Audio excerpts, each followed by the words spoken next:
And a very happy Friday to you at 12:07 in the West. It's the John Phillips Show. Mr. Randy Wang's in Culver City. John, yesterday, Los Angeles County District Attorney Nathan Hochman made a major announcement and a major policy change. Forget going after the sex traffickers. They're still going to do that, but they're going to be focusing exclusively for a while on the people purchasing the sex trafficking. And I'm telling you, and this is, again, a huge warning shot, we're going after the Johns. In fact, I'm not going to dignify them with the word John. I'm just going to call them sex exploiter buyers. That's not catchy. Nathan Hochman has a habit of coming up with names for things that just are not catchy at all. Well, I know that occasionally we get emails from women named Karen who are upset that we refer to people as Karens when they act like Karens.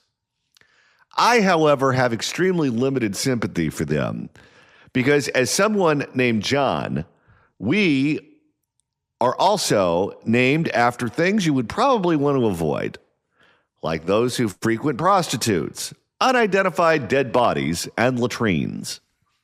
And I'm telling you, and this is, again, a huge warning shot, we're going after the Johns. Okay. I don't want to get too deep into the weeds into this one, but isn't this like when they said that they would go after eBay when stolen goods are being stolen on that platform? How is eBay supposed to know where the goods came from? Well, they should. Wouldn't it be easier to just crack down on the person who's stealing the goods in the first place? If you're going to one of these illicit massage parlors, you don't know where the people came from. The people who are running the illegal operation do. Why not crack down on them? Well, you can do that, and at the same time, you should go after, as a deterrent, anyone that's trying to use those massage parlors, because I guarantee you, nobody goes to a massage parlor in a strip mall in the Valley for any legitimate reason. But when you're dealing with drugs, let's say, isn't it easier to go after the dealer than the buyer? Why not do both? I guess you can, but you don't have unlimited resources. And in the case of the illicit massage parlors, I think that they go after the operators, or at least they had been, because it gave them an excuse to go deep cover. We had a couple of years ago, someone from a former San Diego PD called in, and he was in Vice, and he actually was one of the people who did go undercover for those. It was a great call. I got to figure out if I could dig that up somewhere. I bet you that guy didn't call in sick for work in 10 years. We're going after the Johns. 800-222-5222 is the telephone number, 1-800-222-5222. Well, Nathan Hochman might be going after the Johns, but the state of California is going after the billionaires, and they cannot hightail it out of town fast enough.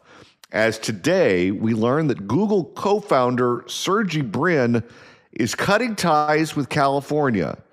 In the 10 days before Christmas, an entity connected to Brin terminated or moved 15 California LLCs that oversee some of his business interests or investment out of the state. In addition to him, we've seen the same thing happen from Larry Page, Larry Ellison, and Peter Thiel. Billionaires recognize that they're being targeted by the SEIU. They do not trust the California electorate, and they are moving out of state. And if you're wondering why they're moving out of state now when this thing hasn't even collected enough signatures to get on the ballot and there hasn't been an election, it's because, and we're not sure if this is legal or not, but the way that this is written is this emergency wealth tax would be retroactive, and if you spent any time in California in 2026, you're getting dinged. I don't even know how that's legal, but they say they're going to move forward with it anyway. We're going to lose all of our tax base by the time this thing makes the ballot. Here's what's wild. I know that our population is in decline, and we lost a congressional seat in the last census, and we're probably going to lose between 3 and 5 in the next one. That hurts. because then you see things like declining enrollment in the schools, you see fewer people shopping in the malls, those sorts of things. But when you're dealing with this class of people, when you're dealing with the billionaires, the numbers that move out don't necessarily hurt you. If you get the wrong 10 people moving out of the state, it could blow your budget. These people, with their capital gains, fund a major portion of California's $350 billion budget. Who was it that worked out the numbers? Someone just did that recently, where they found that the top 1% of income earners in the state of California represent some insane part of our budget. And if they go, guess who they're coming to make up those gaps? Because they're not going to immediately start cutting the budget by $100 billion. They're going to have to go after the rest of us. And they have no problem doing that. Well, one of the few Democrats who is out there railing against this tax increase is the mayor of San Jose, Matt Mahan. Now, the governor of California, Gavin Newsom, does not support this SEIU-sponsored measure, but I don't think he's going to be campaigning up and down the state against it. I think he's going to be officially against it, so it can't be used against him when he runs for president, but this is not going to be his cause in the upcoming election. Matt Mahan, on the other hand, represents San Jose, and he understands how catastrophic this would be, not just for the state, but for his city, if Californians were to approve this initiative. And that's why he wrote an op-ed in the San Francisco Standard, and now he's talking about that op-ed with a lot of local stations. Let's hear Matt Mahan's conversation with KPIX in the Bay. Hey, if you're a billionaire in California, you have a decision to make. By the way, if you're doing the news in the Bay, you can literally say that. Because there might be a billionaire watching. There might be 10. Risk paying big money in a proposed billionaire tax or just leave the state. So supporters of the tax say it could raise billions to help fund social services. But critics warn more taxes for the state's wealthiest residents could backfire. Also, don't we have enough money? It's not that we don't have enough money. It's that the money is wasted. We know the money going to these phony baloney homeless organizations and organizations that are similar to that on various causes. We know that that money is being laundered. We know that that money is being stolen. We're seeing it now play out before our eyes in Minnesota. If there was an audit in California, what do you think we'd find here? But they can't cut off the gravy train, so they need to tax us and generate more money. So let's drill down. The billionaire tax ballot measure would require California billionaires to pay 5% of their wealth stretched over 5 years. 90%. And that includes unrealized capital gains. So it's your theoretical wealth. Yeah, they're going to force them to, I guess, liquidate their stock portfolio to be able to pay the bill. Well, and then you're going to be paying all kinds of capital gains taxes. 90% makes up gaps created by federal cuts to California's healthcare system. The other 10, we're told, would go towards food assistance and public education. In the end... Of course, because the teachers got to get a cut, don't they, Cecily? Get that money! And again, enrollment is in decline. You'll get to decide and have a voice. The measure needs 900,000 signatures before it would then be put on a ballot that is scheduled to go out in November. But already, this ballot in 2026 in November is going to have so many tax increases and bonds on it. It's going to be insane. And given the makeup of this electorate, I'm not sure that this electorate will vote any of them down. Let's check in on the electorate. No, I don't know enough to give you any good information, but good luck finding someone who does. And therein lies the problem. But already there's some reaction from some of those billionaires.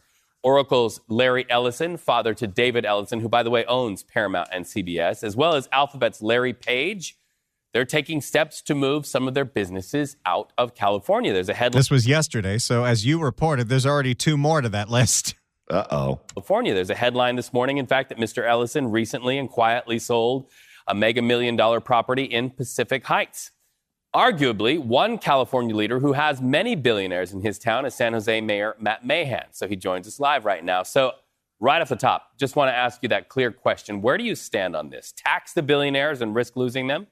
Well, Reed, I'm all for taxing billionaires, but I think this is the wrong way to do it. I'm really concerned about this proposal because I think that the unintended consequence is likely to be fewer high-paying tech jobs, less economic opportunity, and in the long run, I think it's likely to lead to more of a burden on middle-class families because the state will have to turn to them as we lose billionaires and they relocate their companies out of state. The state's not going to magically trim their budget to where it was when Gavin Newsom first took office at $200 billion. They're going to keep it at $350 billion and keep increasing it. And if they lose the high earners, they're going to get that money somewhere. And here's the thing. Never in human history have people been as mobile as they are now. With the internet, with laptops, with smartphones, with the ability to telecommute, people can work wherever it is that they are, provided they have these materials. Some of us can. It's not like the old days where you had to be in Pittsburgh to get the steel, or you had to be in West Virginia to get the coal. If your job is to move money around, or your job is white collar in nature, you can work pretty much wherever it is that you are. And if the state of California is going to be punitive, you can live somewhere else. And if you want to come here for whatever reason, you want to go to wine country, you want to go to the beach, you want to go on vacation, whatever, you can come and you can stay here in a hotel, or you can rent a house for a period of time and then go back to whatever state it is that's welcoming you, that wants you to live there, that wants you to work there, that wants you to pay taxes there. This is catastrophic for California. You can go to Texas and just not be in Texas for the awful months. You know what's funny? People know I'm a cruise ship nerd. I love going on cruise ships. And one of the things that's changed on cruise ships over time is that it used to be that people were on those ships if they were retired. They had all the time in the world. You could sail around the ocean, go to different places, have a ball. And then you had people who were there who were newlyweds or on their honeymoon, whatever the case may be. Gambling addicts. Them too. But now what you see on the cruise ships during the sea days or the port days, you go up to one of the lounges, you go up to a bar that's closed where it's just a bunch of tables, and what do you see? You see a bunch of 20-somethings, 30-somethings, 40-somethings with the laptops out and the headphones on, and they're working. And they have these jobs where they can work wherever it is that they are, and they don't miss a beat. If you can do that from a cruise ship, you can certainly do that from any state in the union. You remember that retiring San Diego city attorney employee that she was going to retire and go on a year-long cruise around the world? The city of San Diego said, "We need you. Can you work remote?" She said, "Sure, as long as I'm on the cruise ship." My kind of gal. We've seen this experiment run before. There are about a dozen European countries that at the national or the country level implemented wealth taxes. 9 of them have already eliminated them because a majority found that it was not only too hard to administer, but they actually lost revenue. They collected less money after the wealth tax than they had before because it creates an incentive. This is like increasing parking fees on a massive scale. People find alternatives. Because it creates an incentive for those with capital to move elsewhere, to invest elsewhere. I am all for addressing income inequality, economic inequality. It is a fundamental threat to our democracy. It's something we work on at the local level in San Jose by using technology to make government more efficient, removing barriers to building more housing so we increase its affordability. But and there are also massive loopholes in the tax code that benefit wealthy people that we should close. But having California go it alone on a wealth tax is incredibly risky, and it particularly threatens the industry that my community, San Jose, Silicon Valley, relies on. Silicon Valley doesn't have to be in Silicon Valley anymore, and if you really want to test that, you're gonna. And someone should tell that communist freak in New York that Wall Street doesn't have to be on actual Wall Street anymore either. It is your bread and butter. I want to get your reaction then to something that Ro Khanna posted on X. Can we pull that up? He says, "We believe billionaires can pay a modest wealth tax so working class Californians Have the Medicaid your party cut. That's directed at Texas Senator Ted Cruz. Mayor Mahan, a critic of that view, might say that California's many budget deficits, and they are famous, lie in Democrats and their failures where managing our monies are concerned and managing it effectively. Mayor, we're seeing these businesses leave for other states. We're talking about Texas. We're talking about Florida, the state of Nevada. Why would a business want to... People are willingly leaving picture-perfect weather to humidity that makes it feel like you're walking through cheese. That's government for you. Why would a business want to come into California or stay in California when you consider the high cost of living for the workforce, right? When you see that businesses already pay a lot of taxes, and then the threat that the brain power at the helm of these businesses that provide jobs say, hey, I can do better when I go out of state. Why would somebody want to stay in business in California? What's your argument? And when we come back, we'll hear Matt Mahan's argument, because I bet you it's going to be a pretty good one. If you want to weigh in on this proposed wealth tax that the SEIU is looking for, give us a call at 800-222-5222 is the telephone number, 1-800-222-5222. If you want to email the show, you can do so at johnnydon'tlikeshow@gmail.com. That's johnnydon'tlikeshow@gmail.com. And Randy, at this time next week, we're going to be at Pineapple Hill. It's a week from today, everyone. Join us at the Pineapple Hill Saloon in Sherman Oaks, Friday, January 16th from noon to 3. You've still got a week to make up your excuses for why you're not going to work. If you're in the Bay, you got plenty of time to get one of those cheap flights down to Burbank on points or drive. I've done the drive. It's not that bad. It's a live broadcast of the John Phillips Show. There's going to be great food at the Pineapple Hill. They got that lovely back bar. Angela Marsden's going to make sure you have a great time, but we're also there for an important cause, because Susan Shelley from the Howard Jarvis Taxpayer Association will join us. The courts have made it easier to raise your taxes, so we need you to come by and sign the petition to save Prop 13. You can do that ahead of time by going to saveprop13.com. That's saveprop13.com. We'll tell you more about your taxpayer rights and what we're doing to protect Prop 13.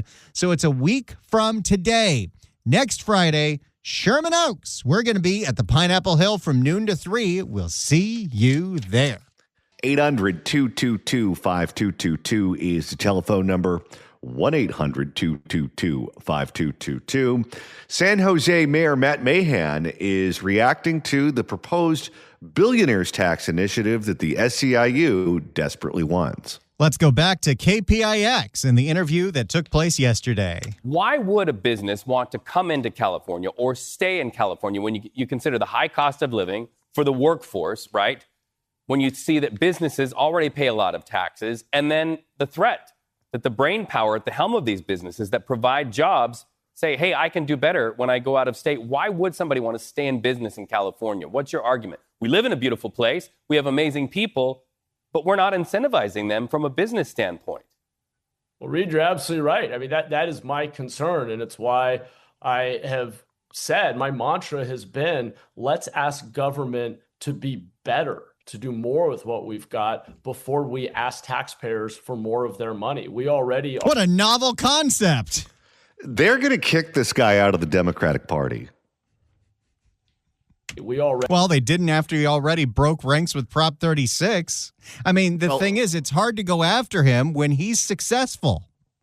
Newsom did go after him on social media when he did campaign on behalf of Prop 36. It'll be interesting to see how the SEIU responds to this, if he is going to be one of the leading voices opposed to this initiative. We already are in one of the highest tax. In fact, I think we are the second highest tax rate state in the country. It's also worth noting that the top 1% of income earners, including those billionaires we were referencing earlier, pay over 40% of the income tax in California every year. So we already have an extremely progressive. So like 100 people are responsible for 40% of the income.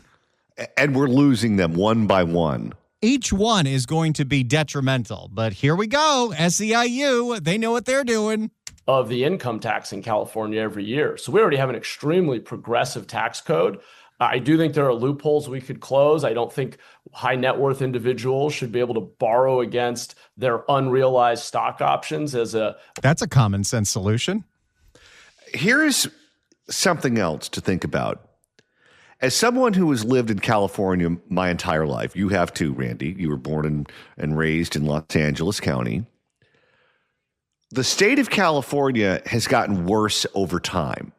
And it almost doesn't even matter what category you're talking about, whether you're talking about homelessness, crime, cost of living, traffic, availability of restaurants. So many of the restaurants went under during COVID. It doesn't matter what you're talking about. It was better the way it used to be. And a lot of these people remember California when it was fun. They remember California when you could get from point A to point B, when you didn't have to constantly look over your shoulder because someone might hit you on the head. They remember that. They have that idea in their head. And if you chase them out of the state and they go someplace else, and all of a sudden they don't have these problems, it's not like you're going to be able to get them to come back. So instead of chasing them out of the state, we should be doing everything we can to keep them here and to bring California back to the way that it used to be, which was a place that was affordable, a place that was safe, and a place where you could have a good time. And that's not what they're doing. They're doing the opposite. Or stock gains as a way to avoid paying taxes. I think there are some loopholes that would generate more revenue and just create a tax code that's fairer for everyone. So Yeah, but that's not what this is about. What the SEIU thing is about is specifically charging a certain portion of the population a massive fee that's going to go directly to their members in their pockets. That's the money's supposed to go towards organizations connected to the SEIU, which is the hospitals and the schools and the food delivery programs. If they said the money's going to go to the general fund, I bet you they would have gotten Newsom behind it. But the fact that all of the money is being earmarked specifically for their members gives no one else any incentive to get behind this. Well, and this is the game you can play. If you get enough signatures, you can put something on the ballot that directly benefits you. That stuff makes a lot of sense. We can be smarter and more targeted, but the picture you're painting is absolutely right. And I hear it every single day. It is too hard to start and grow a company, to invest here, to build here. And again, it's always the middle and working classes. I grew up in a little farming town. My dad was a postal worker. And you know, my big break in life was getting to Silicon Valley and getting that first job I got in the tech industry. We're threatening that golden goose because we just make it too hard to invest and grow in this state. And it is time for us to think differently. We could make government significantly more efficient. Why don't we start by addressing the waste, fraud, and abuse we've seen just in the last 5 years? Oh, those are bad words in Sacramento. Oh, you're going after some very politically connected groups. The waste, fraud, and abuse we've seen just in the last 5 years. Fraudulent unemployment claims in California have amounted to somewhere between $20 and $30 billion in total waste fraud. Outright fraud. Mayor, the waste fraud. Outright fraud. Mayor Matt Mahan, you're teeing up a question I think everybody that's watching is asking. Are you going to run for California governor when Gavin Newsom leaves office? Okay, this was definitely, the segment's almost over, and the producer is screaming in this guy's ear, ask him if he's running for governor. Because that was very abrupt. Outright fraud. Mayor Matt Mahan, you're teeing up a question I think everybody that's watching is asking. Are you going to run for California governor when Gavin Newsom leaves office? Look, I ran for mayor of San Jose to make San Jose a model for the state of California to solve problems. I didn't run to jump to something else, but I'm deeply concerned about the trend that I see. I am not hearing the kind of common sense, moderate, pragmatic leadership. Not even from Katie Porter? Well, the only thing we're hearing from her are curse words. Get out of my shop. That's not a no, governor. That's not a no, Mayor Mahan. Oh, we already called him governor. Well, I guess he's being optimistic. That's not a no, Governor. That's not a no, Mayor Mahan. Look, as I've said, I haven't ruled it out. I'm hoping that Okay. we hear real leadership from the candidates in the field or a new entrant. Have you seen who's running? Breaking news here on your community station. Mayor Matt Mahan saying he's not ruling out running for California governor. Thank you so much for those thoughts. We really appreciate it. We're going to air some of those over on Pix Plus 44 cable channels. Okay, we don't need the plug, but there you go. Matt Mahan on the wealth tax and not ruling out that he might run for governor if no good candidates emerge. I would love to see this guy run for governor so all of these ideas get debated on stage. The problem I think that Matt Mahan has is that within his party, there's no one interested in any of this. The group of people that he appeals to are essentially Republicans and no party preference voters. But I don't know if that's enough to get you over the hump and to elect you governor in this environment. This state is very blue. This state is very partisan. And you look at all the different flavors of Democrats who are running for governor right now, none of them sound like this. Antonio Villaraigosa plays footsie with some of these things, but he won't go all in like Matt Mahan did. It would be interesting to see him in that field to see how he polls. My fear is that whatever votes he gets would come from the two Republican candidates, because I don't know any Democrats in my own personal life who would vote for a candidate who takes these positions. It's the antithesis of where that party is right now. They just elected a socialist in New York, a socialist in Seattle, a socialist in Chicago. We have a socialist elected citywide in Los Angeles as controller. We have a socialist bloc on the city council that keeps getting bigger every time we have an election. I don't see what evidence is out there that says that there's any appetite at all within that party for a common sense candidate like this. So what you're saying is I should keep looking for a house in Santa Fe. I mean, I wish things were different. And what does he have to lose? I mean, get in the race and let's see. Maybe I'm wrong. I hope I'm wrong. Oh, here's a 1-bedroom, 1-bathroom condo for $400,000. All right, I'm out. Let's go to Eric in San Pedro. Eric, hello.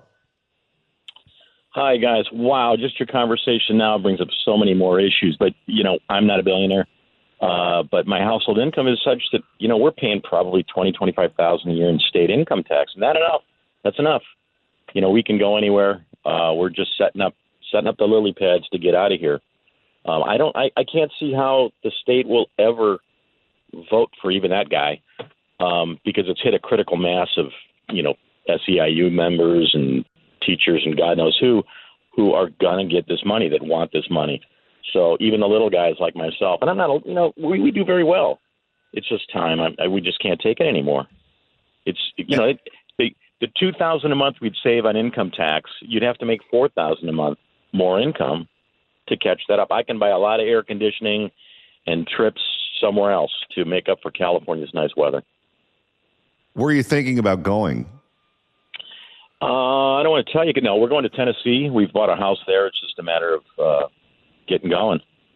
So, yeah, Tennessee lines up very well with a lot of our values, and the weather and everything's pretty copacetic. So, yeah, that's where we're going. All right. Well, we're sorry to lose you, but I completely understand. Thank you for the call. Rendezvous barbecue sauce. Very good Tennessee Memphis barbecue sauce. Here's part of the problem that Matt Mahan has. Part of the impulse of voting for a moderate candidate is with the moderate candidate, you get someone who's more electable, who has broader appeal to the wider electorate.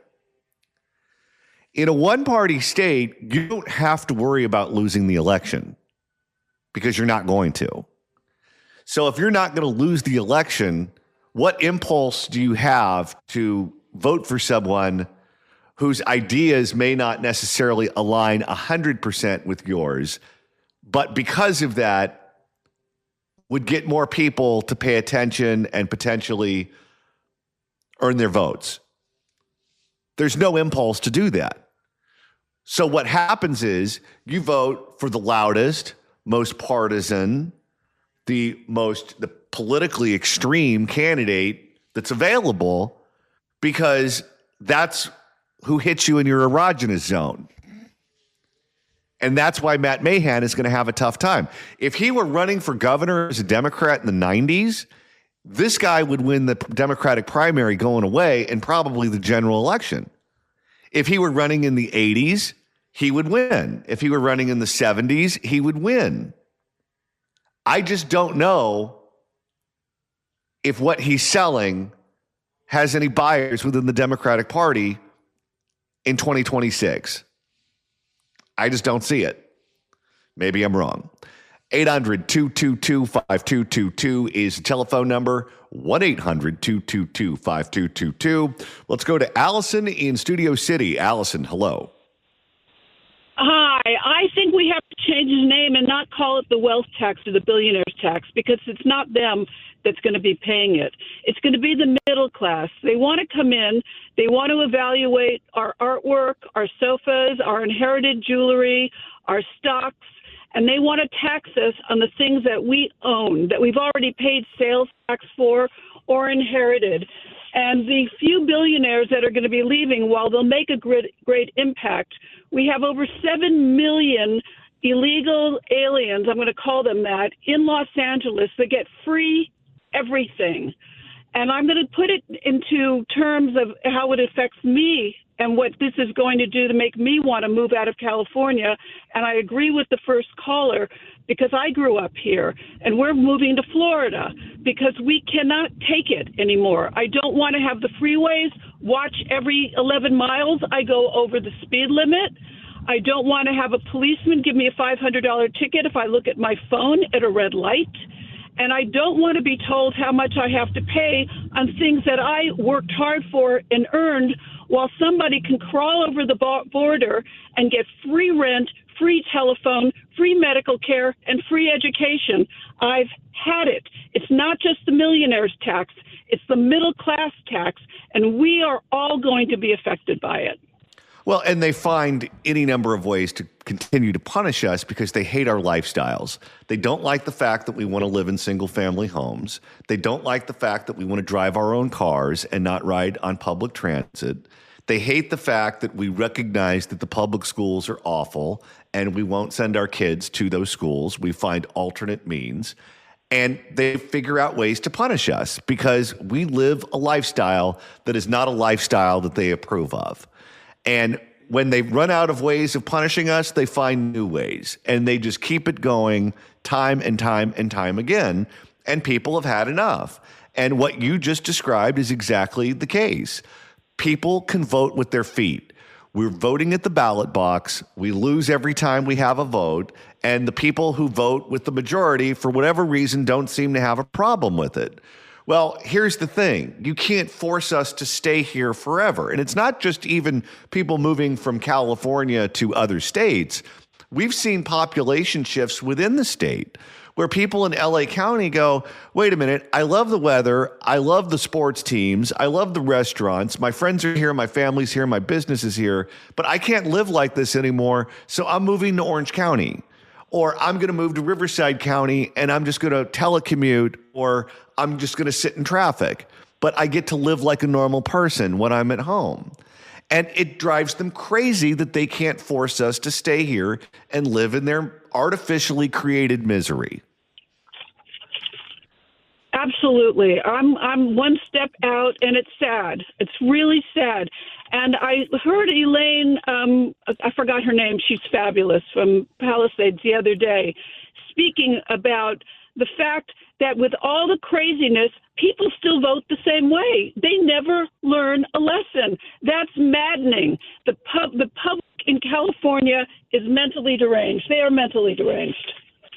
All right. Thank you for the call. Let's go to Joseph in Redondo Beach. Joseph, hello. Well, every day I see in the news another business closing, whether it's, mom and pop that's been around for 100 years to massive oil refineries. Our industries are leaving California. Last year, a costume supply company liquidated and sold everything and moved and shut down because the entertainment industry has left. Once the infrastructure leaves, you're not going to be able to bring it back. It's incredibly hard to bring back an industry. once they're gone. And California just has an all-out attack on wealthy people and corporations. But guess what? Wealthy people, they're great customers. They pay for everybody else because they're buying stuff. They're also investors that start companies, invest in companies, and they also employ people. So people's lives are based on them. And this tax, like the previous woman said, sure, they're saying billionaire tax, but they're going to establish a new tax, which is basically a property tax on everything you own. And if the billionaires leave, guess who they're going to go after? Everyone. But they say it's a billionaire tax, like the mansion tax over in LA, and it's taxing a lot of things, like apartment buildings, commercial buildings. They're driving the tax into everything and everyone. And so while you think you're voting just to go after a few people, and those few people leave, then they're going to go after everybody else. And that's the problem. You can't look at what it is now. What is it going to be in 10, 20 years? You're not wrong. And unless they pump the brakes, we're going to continue to go in this direction. Thank you for the call. Ken in Studio City. Ken, you have about 30 seconds. Go. Hi, guys. I have already 1 foot out the California door. It's been very difficult for me and for most of the people who are your listening audience to understand something.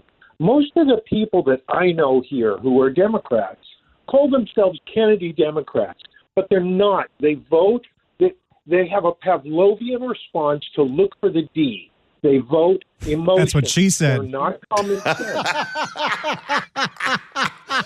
On that note, we're going to have to call it quits for hour number 1.